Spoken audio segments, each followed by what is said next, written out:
அனைவருக்கும் வணக்கம்.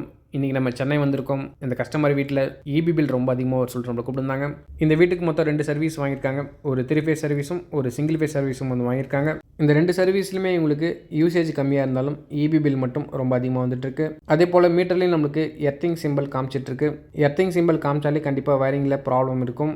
நெக்ஸ்ட் நம்ம ஃபேஸ் ஆம்ஸும் நியூட்ரல் ஆம்ஸும் சேமாக இருக்கான்னு செக் பண்ணுறோம். இதில் ஃபேஸ் ஆம்ஸ் நம்மளுக்கு 11.3 ஆம்ஸ் நம்மளுக்கு காமிக்குது. நெக்ஸ்ட் நம்ம நியூட்ரல் ஆம்ஸ் செக் பண்ணணும். நியூட்ரல் ஆம்ஸ் நம்மளுக்கு 2.8 ஆம்ஸ் நம்மளுக்கு காமிச்சிட்ருக்கு. அப்போ ஃபேஸ் ஆம்ஸுக்கும் நியூட்ரல் ஆம்ஸுக்கும் கிட்டத்தட்ட 8.5 ஆம்ஸ் நம்மளுக்கு டிஃப்ரென்ஸ் இருக்குது. இந்த 8.5 ஆம்ஸ் நம்மளுக்கு எதுலேருந்து எடுக்குது அப்படின்னு பார்த்தீங்கன்னா 3 ஃபேஸ் மீட்டர்லேருந்து நம்மளுக்கு எடுத்துகிட்டு இருக்குது. கண்டிப்பாக இதனால் சிங்கிள் ஃபேஸ் மீட்டர் நம்மளுக்கு ரன் ஆகும். அதே போல் 3 ஃபேஸ் மீட்டர் நம்மளுக்கு ரன் ஆகும். கண்டிப்பாக ஒரு வீட்டில் இது மாதிரி 2-3 சர்வீஸ் இருந்தாலே நியூட்ரலில் காமனாக கொடுக்காதீங்க. ஒரு மீட்டருடைய ஃபேஸ் நியூட்ரல் நம்ம ஒரு வீட்டுக்கு மட்டும்தான் பயன்படுத்தணும். அந்த நியூட்ரல் கூட வேறு எந்த வீட்டுடைய நியூட்ரலும் நம்ம லிங்க் பண்ணக்கூடாதுங்க.